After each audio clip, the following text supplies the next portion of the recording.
I want to echo Venerable Jampa's sentiment from yesterday about how grateful I am to have the opportunity to be here again with all of you and to be doing this course.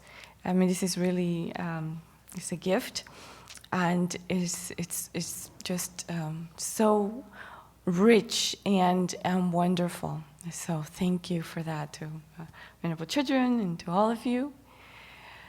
And it's true that there is so much to be discovered and so much to be learned by reviewing the Vinaya and by learning about the Buddha's thinking in terms of how he wanted to bring together the Sangha, for what purpose, how, and for with what kind of conduct and behavior. And one of the things that is so impactful to see is that the Vinaya is very much alive here at the Abbey. It's not an abstraction. It's not just written on a book, but it's actually lived experience. So I want to talk a little bit about what my experience has been with the Vinaya here, as lived here at the Abbey, and as presented here at the Abbey.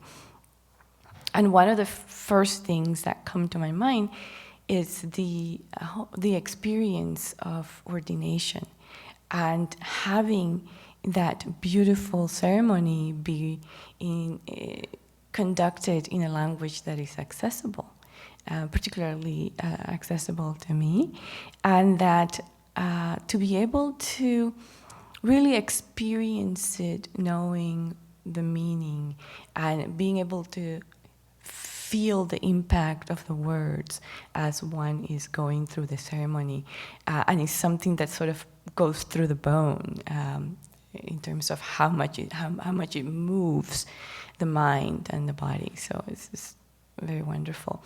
And so, of course, in order to be able to do that in English, someone needed to translate that, and someone needed to have the inspiration to do it and the time. And so this is one of the richest things that the Abbey has done, is to have these things translated so that they are accessible.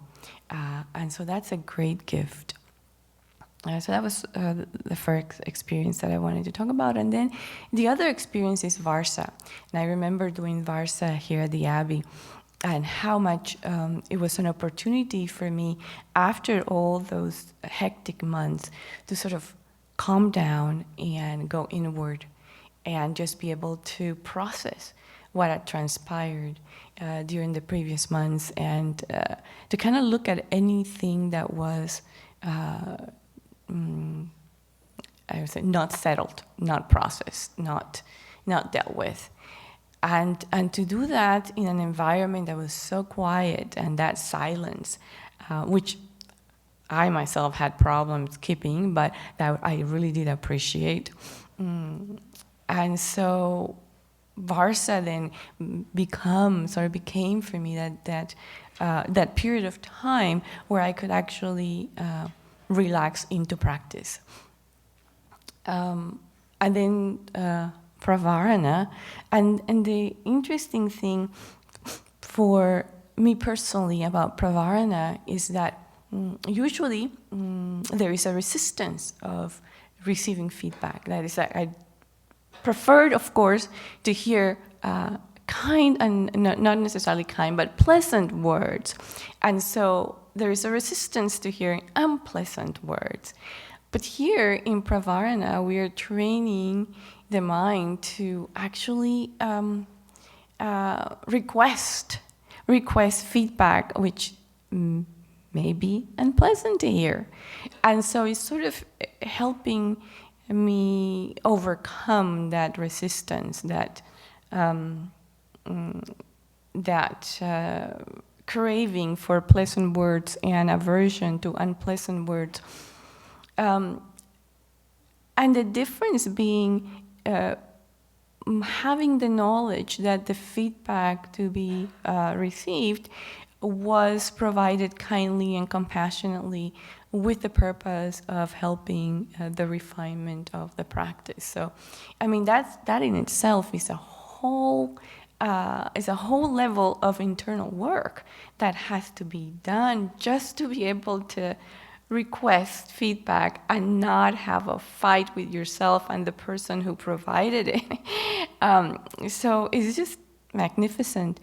And then going into Katina, because with Katina, what I really was able to experience was the renewal of this relationship between the Sangha and the lay supporters, in which there is this coming together after the period of Varsa to kind of say, you know, we have we have this interdependent relationship. We're here for you, and you at the same time are sustaining our lives. So this is sort of bringing together exactly how the Buddha intended and envisioned this relationship. So, and it was always so moving at the Abbey, seeing all of the participants, the supporters who would come with offerings, with their radiant smiles, with their open hearts, just wanting to reconnect with the community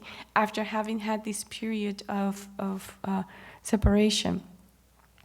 And then, of course, the most fun of all was the moose procession, because there you got we don't have an elephant, but the Abbey has a moose, and so following the moose and going towards the hall in this beautiful procession and chanting, and so that is always so.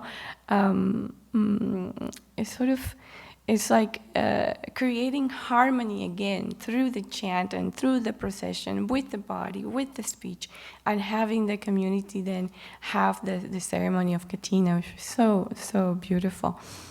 And so this is what that's the other side of the Vinaya practiced by the monastics, is that the prescriptive rites and ceremonies, which are so beautiful.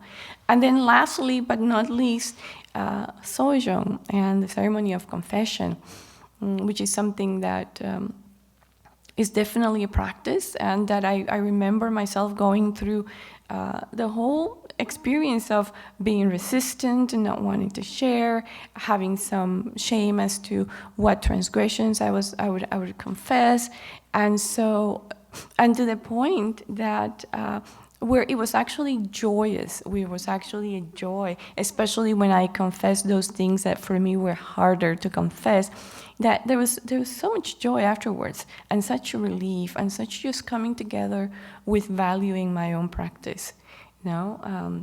So anyway, that's the richness of the Vinaya that is practiced here, as I've experienced it here, and that's the value of it. Even though we're right now going through it kind of intellectually, that is very much hand in hand with the lived experience and practice. So that's so rich and valuable. So thank you for sharing all of that with us. Thank you.